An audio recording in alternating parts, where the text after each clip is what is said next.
ಧೈರ್ಯವಂತರು ಇವರು ಹೃದಯವಂತರು.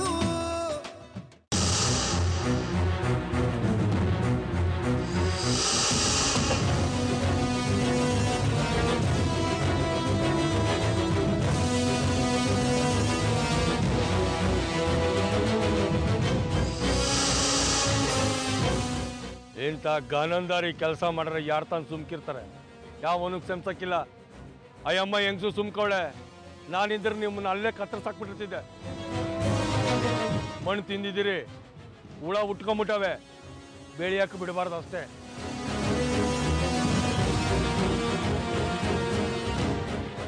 ಆಗಿದ್ದಾಯ್ತು, ಗಾಬರಿ ಆಗಬೇಡ. ಏನು ಮಾಡಬೇಕು ಅಂತ ಯೋಚನೆ ಮಾಡ್ತೀನಿ. ವಿಚಾರ ನನಗೆ ಬಿಟ್ಬಿಡು. ಸರಿಮಾ. ಬೇಡ, ಎಲ್ಲರ ಹತ್ರನೂ ಇದನ್ನೆಲ್ಲ ಹೇಳ್ಕೊಂಡು ತಿರುಗಬೇಡ.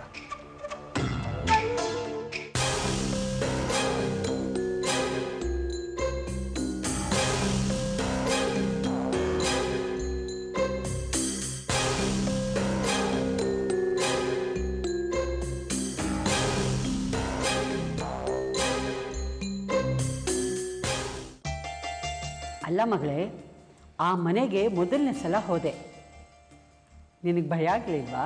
ಭಯ ಆಯ್ತು ಅಜ್ಜಿ, ತುಂಬಾನೇ ಭಯ ಆಯ್ತು. ಒಳಗಡೆ ಹೋಗಿ ತಿರುಗಿ ನೋಡ್ನಾ, ಮೆಟ್ಲ ಮೇಲೆ ಅದೇ ಅವ್ರು ಇದಾರಲ್ಲ ನಿಮ್ಮ ಹೀರೋ ದೊಡ್ಡ ರುದ್ರೇಗೌಡ್ರು, ಸೂಪರ್ ಆಗಿ ನಿಂತಿದ್ರು ಅಜ್ಜಿ. ಹಾಗೆ ಅಜ್ಜಿ ಅಲ್ಲಿ ಹೋದ್ನಾ, ಅವ್ರ ಕಣ್ಣಲ್ಲಿ ಕಣ್ಣಿಟ್ಟು ನೋಡಿದ್ರೆ ಅಲ್ಲಿ ನಂಗೆ ನೀವು ಕಾಣಿಸಿದ್ರಿ. ನೀವು ಹೋಗು ಮಗಳೇ, ನಾನು ನಿನ್ನ ಜೊತೆಗಿದ್ದೀನಿ ಅಂತ ಧೈರ್ಯ ತುಂಬಿದ್ರಿ. ಹಾಗೇ ಹೋಗಿ ಕುತ್ಕೊಂಡು ಕಾಫಿ ಕುಡಿತಿದ್ನಾ, ಬಂದ್ರು ನೋಡಿ ಬಿರುಗಾಳಿ ತರ. ಅದೇ ಆ ದಪ್ಪ ಮೀಸೆ ಅವರು. ದೊಡ್ಡ ಮೀಸೆ? ಅದೇ ಜಿ, ಉದಯ್ ಕುಮಾರ್ ತರ ಕಾಣ್ತಾರಲ್ಲ ಅವರು. ಜಯಸಿಂಹನ? ಹಾ, ಆ ಸಿಂಹ. ಆಮೇಲೆ ಆ ನಿಮ್ಮ ಮಗಳು, ಅಬ್ಬಬ್ಬಬ್ಬಬ್ಬಬ್ಬ ಎಷ್ಟು ಮಾತಾಡ್ತಾರಜ್ಜಿ, ಅವ್ರಿಗೆ ಬಾಯಿ ನೋವಾಗಲ್ವಾ? ನಮ್ಮ ಮನೆಯಲ್ಲಿ ಅವಳೊಬ್ಬಳೇ ಅಷ್ಟು ಮಾತಾಡೋದು. ಅದು ಅಲ್ಲದೆ ಅವತ್ತು ನಮ್ಮ ಮನೆಗೆ ಬಂದಾಗ ಚೆನ್ನಾಗಿ ತರಾಟೆಗೆ ತಗೊಂಡು ಜೋರು ಮಾಡಿ ಕಳಿಸಿದೆಯಲ್ಲ, ಬಿಡ್ತಾಳ ಅವಳು ನಿನ್ನ? ಓ, ಅದೇ ಕಾರಣ ಇರಬೇಕು. ಅದೇ ಕಾರಣನೇ. ನೀವು ಅವ್ರ ಬಗ್ಗೆ ಹೇಳಿದಾಗ ನಂಗೆ ನಂಬಿಕೆ ಬರಲಿಲ್ಲ ಅಜ್ಜಿ. ನಾನೇ ಅವ್ರ ಮನೆಗೆ ಹೋಗಿ ನೋಡಿದಾಗ ಗೊತ್ತಾಯ್ತು ನಿಮ್ಮ ಮಾತು ಎಷ್ಟು ನಿಜ ಅಂತ. ಇಲ್ಲಿ ಕೊಡು, ಮಾತಾಡು. ನಮ್ಮ ಈ ಎರಡು ಕುಟುಂಬಗಳು ಒಂದಾಗಬೇಕು ಅಂತಿರೋ ನಿಮ್ಮ ಆಸೆ ಈಡೇರಬೇಕು ಅಂದರೆ ನಾವು ಹಿಂಗೆ ಕೂತ್ಕೊಂಡ್ರೆ ಆಗಲ್ಲ ಅಜ್ಜಿ. ಏನು ಮಾಡೋಣ, ಓಡೋಣ? ಅಜ್ಜಿ ಹಂಗಲ್ಲ. ಇನ್ನೇಗೆ? ನಮ್ಮ ಪ್ಲ್ಯಾನಲ್ಲಿ ಒಂದು ಸ್ವಲ್ಪ ಟ್ವಿಸ್ಟ್ ತರಬೇಕು. ಟ್ವಿಸ್ಟ್? ಏನದು? ಮುಳ್ಳನ್ನ ಮುಳ್ಳಿನಿಂದಾನೇ ತೆಗಿಬೇಕು, ಹಾಗೆ ಪ್ರೀತಿನ ಪ್ರೀತಿಯಿಂದಾನೇ ಗೆಲ್ಲಬೇಕು. ನಾವು ಅವ್ರ ದಾರಿಗೆ ಹೋಗಿ ಅವ್ರನ್ನ ನಮ್ಮ ದಾರಿಗೆ ಹೇಳ್ಕೊಂಬರೋಣ, ಏನಂತೀರ? ಈಗ ನೀನು ನನ್ನ ಮೊಮ್ಮಗಳು ಅನ್ನಿಸ್ಕೊಂಡೆ ನೋಡು. ಏನು ಮಾಡಬೇಕು? ಅಜ್ಜಿ, ಓಡೋ ಮೊಲನ ನೋಡಿದ್ರೆ ನಾಯಿ ಅಟ್ಟಿಸ್ಕೊಂಡು ಹೋಗುತ್ತಂತೆ. ಅದೇ ಮೊಲ ತಿರುಗಿ ನಿಂತ್ರೆ ನಾಯಿ ಬಾಲ ಮುದ್ರಕೊಂಡು ಸುಮ್ಮನೆ ಇರುತ್ತಂತೆ. ನಾವು ಹಾಗೆ ಮಾಡಿದ್ರೆ ಹೇಗಿರುತ್ತೆ ಅಜ್ಜಿ? ಹೇಗೆ ಮಾಡಿದ್ರೆ? ಅಜ್ಜಿ, ಒಟ್ಟು ನಿಮ್ಮ ಆಸ್ತಿ ಎಷ್ಟಿರ್ಬೋದು? ಚೆನ್ನಾಗಿದೆ ಅಮ್ಮ. ಒಂದು ಸಲ ಆ ಮನೆಗೆ ಹೋಗ್ಬಿಟ್ಟು ಬಂದ ತಕ್ಷಣ ಅಲ್ಲಿನ ಗಾಳಿ ಬೀಸ್ಬಿಡ್ತಾ ನಿಂಗೆ?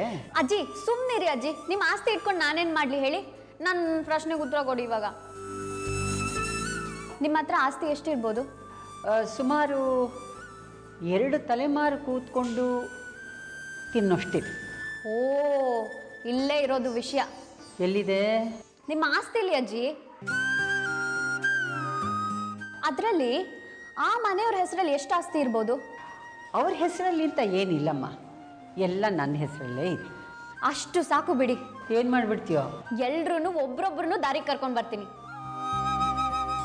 ಇಷ್ಟು ದಿನ ಅವ್ರ ಹತ್ರ ಆಸ್ತಿ, ಜನಬಲ, ಹಣಬಲ ಜೊತೆಗೆ ನೀವು ಇದ್ರಿ. ಆ ಆಸ್ತಿ ಅನ್ನೋ ಬಲನೇ ಕತ್ತರಿಸ್ಬಿಟ್ರೆ?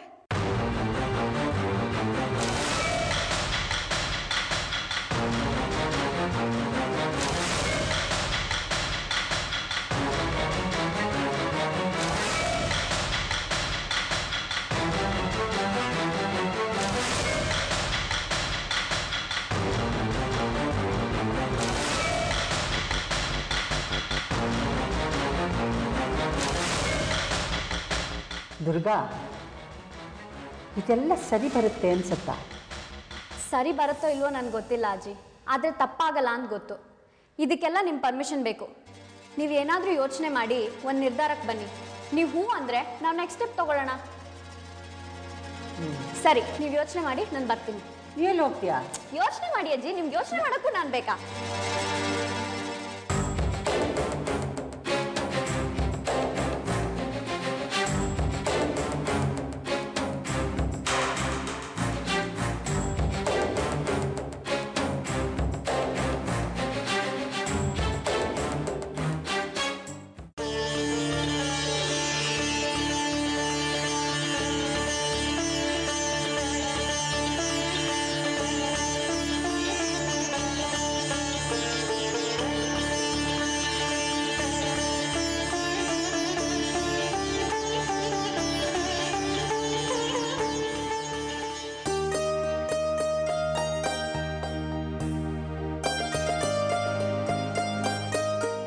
ಜೀವ ತಗೋ.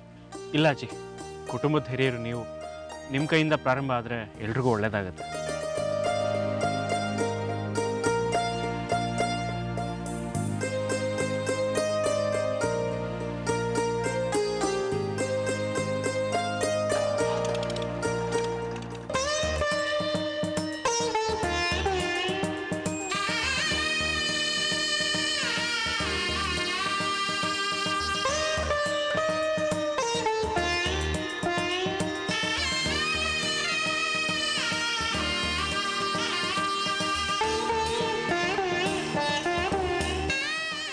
ಅಜ್ಜಿ, ನೀವು ಹ್ಞೂ ಅಂದರೆ ನಾನು ಹೋಗಿ ಆ ಟ್ರ್ಯಾಕ್ಟರ್ ಓಡಿಸ್ಲಾ? ಬೇಡ ಮಗ, ನೀನು ಬೆಂಗಳೂರಲ್ಲಿ ಓಡಿಸ್ತೀಯಲ್ಲ 2 ಚಕ್ರದ ಗಾಡಿ, ಅದೇನಂತಾರೆ, ಸ್ಕೂಟರಾ? ಸ್ಕೂಟಿ. ಓಹ್, ಅದನ್ನು ಮೊಟಕ್ ಮಾಡಿಬಿಟ್ರಾ ಸ್ಕೂಟಿ ಅಂತ? ನೋಡು, ಅದಲ್ಲ ಇದು, ಇದು ಟ್ರ್ಯಾಕ್ಟರ್. ಅಜ್ಜಿ, ಅದರಲ್ಲಿರೋದು ಗೇರು, ಬ್ರೇಕು, ಕ್ಲಚ್ಚೆ. ಇದರಲ್ಲಿರೋದು ಅದೇನೆ. ಮಗಳೇ, ಜೀವನದಲ್ಲೂ ಗೇರು, ಕ್ಲಚ್ಚು, ಬ್ರೇಕು ಎಲ್ಲ ಇರುತ್ತೆ. ಆದರೆ ಅದನ್ನು ಯಾವ್ಯಾವ ಸಂದರ್ಭದಲ್ಲಿ ಹೇಗೆ ಉಪಯೋಗಿಸ್ಬೇಕು ಅನ್ನೋದು ನಮಗೆ ಗೊತ್ತಿರಬೇಕು. ಆಗ ಜೀವನ ಸರಾಗವಾಗಿ ಸಾಕೊಂಡು ಹೋಗುತ್ತೆ. ಇಲ್ಲಾಂದ್ರೆ ಏನಾಗುತ್ತೆ ಹೇಳು? ಆಕ್ಸಿಡೆಂಟ್. ಅಜ್ಜಿ, ಏನಜ್ಜಿ ನೀವು ಅಂತ ಬ್ಯಾಂಗ್ಳೂರ್ ಟ್ರಾಫಿಕಲ್ಲೇ ಗಾಡಿ ಓಡಿಸ್ತೀನಂತೆ. ಆಫ್ಟರ್ ಆಲ್ ಈ ಮಣ್ಣಲ್ಲಿ ಓಡ್ಸೋಕ್ಕಾಗಲ್ವಾ ನನಗೆ? ಏನು ಆಫ್ಟರ್ ಆಲ್ ಮಣ್ಣಿನ ಬಗ್ಗೆ ನಿನ್ಗೇನು ಗೊತ್ತು? ಭಗವಂತ ನಮಗೆ ಕೊಟ್ಟಿರೋ ಮಹಾನ್ ಉಡುಗೊರೆ ಇದು. ಪಂಚಭೂತಗಳಲ್ಲಿ ಮಣ್ಣು ಒಂದು. ಆದರೆ ನಾವು ಅದನ್ನು ಏನು ಮಾಡ್ತಾ ಇದ್ದೀವಿ? ಅದನ್ನು ಕಲುಷಿತ ಮಾಡ್ತಾ ಇದ್ದೀವಿ.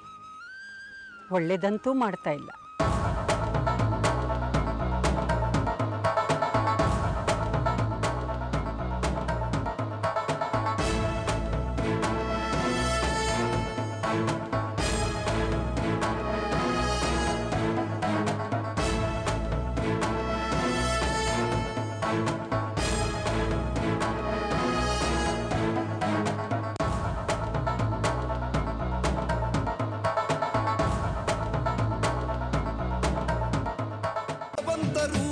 ಇವರು ಹೃದಯವಂತರು.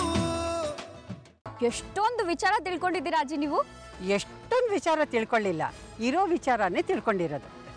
ಈ ಮಣ್ಣು ನಮಗೆಲ್ಲ ಕಲಿಸ್ಬಿಡತ್ತೆ. ಬಾಪ್ಪ. ನಮಸ್ಕಾರ ತಾಯಿ. ಅಲ್ಲಮ್ಮ, ಅಮ್ಮನಿಗೆ ಕೊಡೆ ಹಿಡಿಯೋದಲ್ವಾ, ಉರಿ ಬಿಸಿಲಲ್ಲಿ ತಾವೇ ಸ್ವತಃ ನಿಂತು ಉಳುಮೆ ಮಾಡಿಸ್ತಾ ಇದ್ದಾರೆ. ಕೊಡೆ ಹಿಡಿಯೋರು ತುಂಬ ಜಾಸ್ತಿ ಜನ ಆಗಿದ್ದಾರೆ, ಅದಕ್ಕೆ ಬೇಡ ಅಂದಿದ್ದು. ಅಲ್ಲಮ್ಮ, ಆ ರಾಜೀವ ಕಾರ್ತಿಕ ಜೋಡೆ ತಿಂತರ ನೊಗ ಕಟ್ಕೊಂಡು ನೇಗ್ಲಲ್ಲಿ ಸ್ವತಃ ಕೂಲಿಗಳ ಥರ ಉಳುಮೆ ಮಾಡ್ತಿದ್ರು. ನೀವು ಬಂದ ಮೇಲೆ ಟ್ರ್ಯಾಕ್ಟ್ರಲ್ಲಿ ಉಳುಮೆ ಮಾಡಿಸ್ತಾ ಇದ್ದಾರಲ್ಲಮ್ಮ. ಉಳುಮೆ ಮಾಡ್ತಿದ್ರು ನಿಜ, ಅದರಿಂದ ತುಂಬ ಕಲ್ತ್ಕೊಂಡಿದ್ದಾರೆ. ಇವತ್ತು ಈ ಭೂಮಿಗೆ ಅವರೇ ಯಜಮಾನರು. ಏನು ಮಾತಾಡ್ತಿದ್ದೀರಮ್ಮ? ಯಾರ ಜಮೀನು, ಯಾರ ಯಜಮಾನರು? ಈ ಜಮೀನಲ್ಲಿ ಪ್ರತಾಪ್ ಸಿಂಹ, ಜಯಸಿಂಹ ಉಳುಮೆ ಮಾಡಿಸ್ತಿದ್ರು. ಅದಕ್ಕೆ ಏನು ಮಾಡಬೇಕು? ಈ ಭೂಮಿ ಅವ್ರದ್ದು ಅಲ್ಲ, ಅವರ ಅಪ್ಪಂದು ಅಲ್ಲ, ನನ್ನ ಪಿತ್ರಾರ್ಜಿತ ಭೂಮಿ ಇದು. ನಾನು ಯಾರಿಗೆ ಬೇಕಾದ್ರೂ ಕೊಡ್ಬೋದು, ಏನು ಬೇಕಾದರೂ ಮಾಡ್ಬೋದು. ಅವರೇ ಬಂದು ಇಲ್ಲಿ ಉಳಿಮೆ ಮಾಡಬೇಕು ಅಂತ ಏನು ಕಾನೂನು ಇದೆಯಾ? ಕಾನೂನಲ್ಲಮ್ಮ, ಕರುಣೆ. ಹಿಂಗಿದ್ದವ್ರು ಹಂಗಾಗ್ಬೋದು, ಹಂಗಿದ್ದವರು ಹಿಂಗಾದ್ರೂ ನೋಡೋಕ್ಕಾಗಲ್ಲಮ್ಮ. ಹೌದಪ್ಪ, ನನಗೂ ನೋಡೋಕ್ಕಾಗ್ತಾ ಇಲ್ಲ. ಯಾಕೆಂದ್ರೆ ರಾಜಾರೋಷವಾಗಿ 2 ಕಾಲಲ್ಲಿ ನಡೀತಿದ್ದ ವ್ಯಕ್ತಿ ಈಗ 1.5 ಕಾಲಲ್ಲಿ ತಾನೇ ನಡೀತಾ ಇದೆಯಾ? ನಡೆಯೋದನ್ನ ಬಿಟ್ಬಿಟ್ಟಿದ್ಯಾ?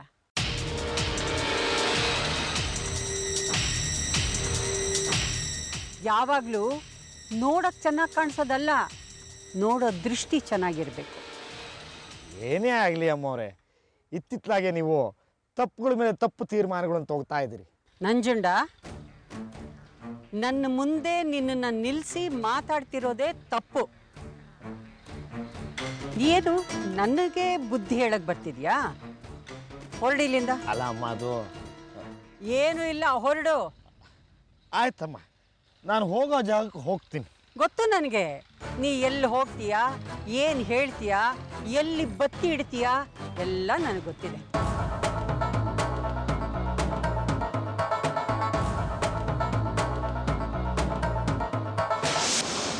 ಅಜ್ಜಿ, ನೀವು ಅವತ್ತು ಇವ್ರನ್ನ ಶಕುನಿ ಅಂತ ಹೇಳಿದಾಗ ನಂಗೆ ಸರಿಯಾಗಿ ಅರ್ಥ ಆಗಲಿಲ್ಲ. ನನ್ಗನ್ಸುತ್ತೆ ಈ ಮನುಷ್ಯ ಮೀರ್ ಸಾಧಕ್ ಅಂತ. ಬರೀ ಮೀರ್ ಸಾಧಕ ಅಲ್ಲಮ್ಮ, ಶಕುನಿ ಮೀರ್ ಸಾಧಕನ್ನ ಮೀರಿಸಿದ ವ್ಯಕ್ತಿ ಇದು. ಈ ವ್ಯಕ್ತಿ ಅವನೇ ಚಾಣಕ್ಯ ಅನ್ಕೊಂಡ್ಬಿಟ್ಟಿದ್ದಾನೆ. ಚಾಣಕ್ಯನ ಬಗ್ಗೆ ಈತನಿಗೇನು ಗೊತ್ತು? ಚಾಣಕ್ಯ ಒಬ್ಬ ದೇಶ ಪ್ರೇಮಿ ಆಗಿದ್ದ, ಈತ ದೇಶದ್ರೋಹಿ, ಧರ್ಮದ್ರೋಹಿ, ಮನೆ ಹಾಳ.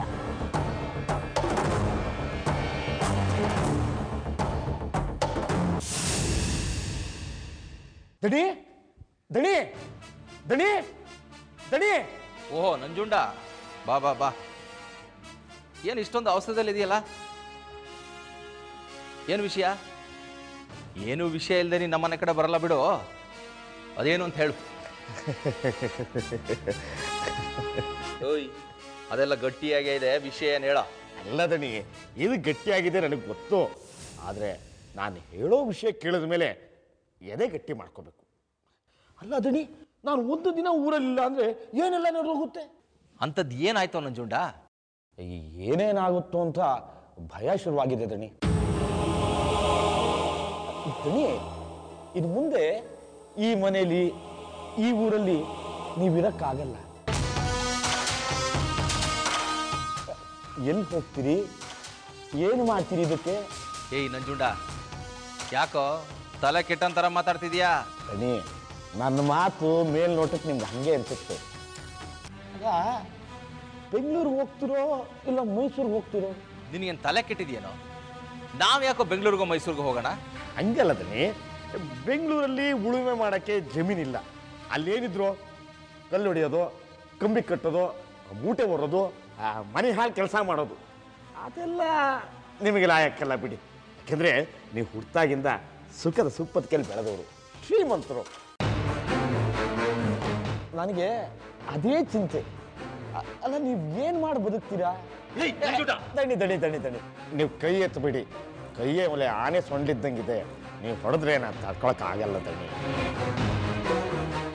ಏನೋ ನಂಜುಂಡ, ನಾನು ಆವಾಗಿಂದ ನೋಡ್ತಾನೆ ಇದ್ದೀನಿ, ಒಳ್ಳೆ ತಲೆ ಕೆಟ್ಟೊಂಥರ ಮಾತಾಡ್ತಿದ್ಯಲ್ಲ. ನಾವ್ಯಾಕೋ ಕಂಬಿ ಕಟ್ಟ ಕೆಲಸಕ್ಕೆ, ಕಲ್ಲೂರ ಕೆಲಸಕ್ಕೆ ಹೋಗೋಣ? ಹೆಂಗಿದೆ ಮೈಗೆ ನಿನಗೆ? ಹಂಗಲ್ಲ ದಣಿ, ನಾನು ಹೇಳೋ ಮಾತನ್ನ ಅರ್ಥ ಮಾಡ್ಕೊಳಿದ್ದೀನಿ. ನಾನು ನಿಮ್ಮ ಯಾಕಣ್ಣ, ಯಾಕೆ ಅವನ ಮೇಲೆ ಕೋಪ ಮಾಡ್ಕೊತಿದ್ಯಾ? ಏನಂಜುಂಡ, ಅಣ್ಣ ಕೋಪ ಮಾಡ್ಕೊಳ್ಳೋಂಥ ಮಾತು ಏನಿಲ್ಲ ಆಡ್ದೆ ನೀನು? ದಣಿ, ನಾನು ಮಾತಾಡಲಿಲ್ಲ ದಣಿ, ನನ್ನ ಮನಸ್ಸು ಮಾತಾಡ್ತು. ಎಲ್ಲಿ ನೀವೆಲ್ಲ ಬೀದಿ ಪಾಲಾಗ್ತಿರೋ ಅಂತ ಇಡೀ ರಾತ್ರಿ ನಿದ್ದೆ ಮಾಡಿಲ್ಲ ದಣಿ. ಬೇಕಾದ್ರೆ ಕಣ್ಣು ನೋಡಿ. ಏ ನಂಜುಂಡ, ನಾವ್ಯಾಕ್ಲ ಬೀದಿ ಪಾಲಾಯ್ತೀವಿ? ಸುತ್ತಮುತ್ತ 108 ಹಳ್ಳಿಗಳಿಗೆ ರಾಜರು ಇದ್ದಂಗಿದ್ದೀವಿ ನಾವು. ನಾವ್ಯಾಕ್ಲ ಮನೆ ಬಿಟ್ಟು ಹೋಗ್ಬೇಕು? ಎಷ್ಟು ಸರಿಯಾಗಿ ಹೇಳಿದ್ರಿ ದಣಿ. ನೀವು ರಾಜರ ಥರನೇ ಇದ್ದೀರಿ, ಆದರೆ ರಾಜರಲ್ಲ. ಅವರು ರಾಜರಾಗಿಬಿಡ್ತಾರೆ, ನೀವು ಸೇವಕರಾಗಿಬಿಡ್ತೀರಿ.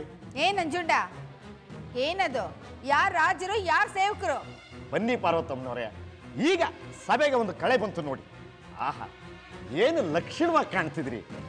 ದೀಪ ಆರೋಕ್ಕೆ ಮುಂಚೆ ಪ್ರಜ್ವಲವಾಗಿ ಉರಿಯುತ್ತಲ್ಲ, ಹಾಗೆ ಕಾಣ್ತಿದ್ದೀರಿ.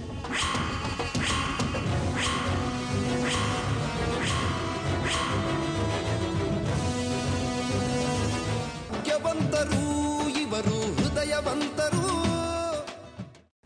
ನನ್ನ ಕಣ್ಣು ದೃಷ್ಟಿನೇ ತಗುಲ್ಬಿಡುತ್ತೆ, ಹೋಗಿ ದೃಷ್ಟಿ ತೆಗೆಸ್ಕೊಳ್ಳಿ. ಇನ್ನೆಷ್ಟು ದಿನ ಹೀಗೆ ಸಿಂಗಾರ ಮಾಡ್ಕೋತೀರಿ? ನಾಳೆ ಚಿಂದಿ ಬಟ್ಟೆ ಹಾಕ್ಬೇಕಾಗುತ್ತೆ. ಈಗ ನೀವು ದಾನ ಮಾಡ್ತಿದ್ದೀರಲ್ಲ ಕೈ, ಅದು ಬೇಡ್ತಾ ನಿಂತ್ಕೋಬೇಕಾಗುತ್ತೆ.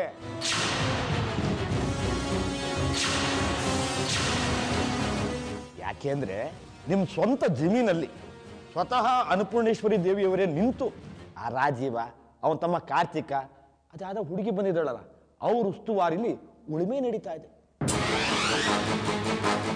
ಏನ್ಲ ಅಂದೆ ನಂಜುಂಡ? ನೀನು ಹೇಳ್ತಾ ಇರೋದಲ್ಲ ನಿಜನೇನ್ಲ? ನಾನು ಯಾಕೆ ಸುಳ್ಳು ಹೇಳಿದ್ದೀನಿ? ಸುಳ್ಳು ಹೇಳಿ ಯಾವ ನರಕಕ್ಕೆ ಹೋಗಲಿ? ಪಾರ್ವತಮ್ಮ, ನಾನು ಈ ಮನೆಯವನು, ನಿಮ್ಮ ಹಿತ ಬಯಸೋನು, ನಿಮಗೆ ಸತ್ಯ ಹೇಳೋನು. ರಸ್ತೆಯಲ್ಲಿ ಬರ್ತಿದ್ದಾಗ ನೋಡಿದೆ, ಉಳುಮೆ ಮಾಡ್ತಿದ್ರು ಟ್ರ್ಯಾಕ್ಟರ್ನಲ್ಲಿ. ಅದು ನೋಡಿ ನನ್ನ ಎದೆ ಜಲ್ ಅಂದುಬಿಡ್ತು.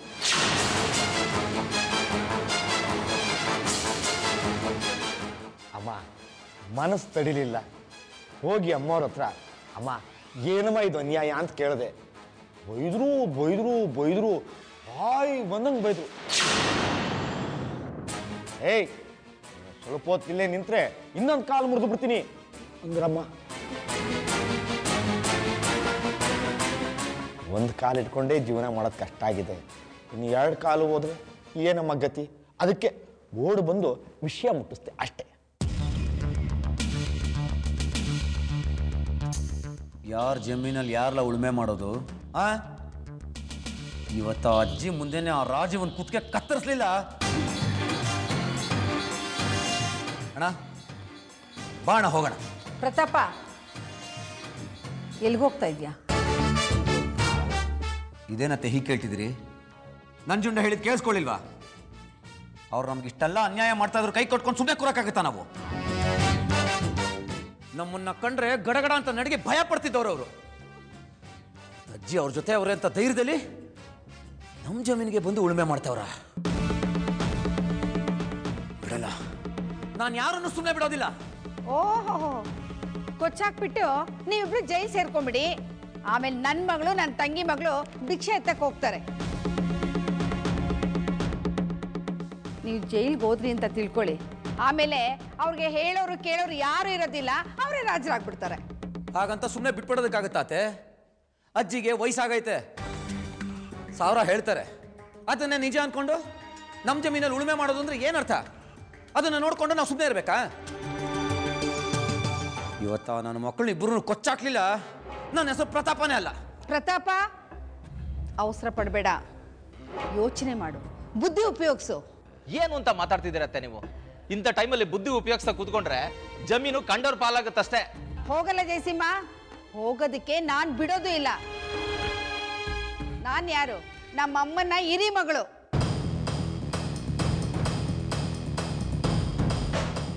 ಒಂದು ನಿಮಿಷ ಇರ್ರಿ, ಬರ್ತೀನಿ. ದಣಿ, ಚಿಕ್ಕ ದಣಿ, ನಾ ಬಂದು ಕೆಲಸ ಮುಗೀತು, ಈಗ ಹೋಗಿ ಕಣ್ತುಂಬ ನಿದ್ದೆ ಮಾಡ್ತೀನಿ.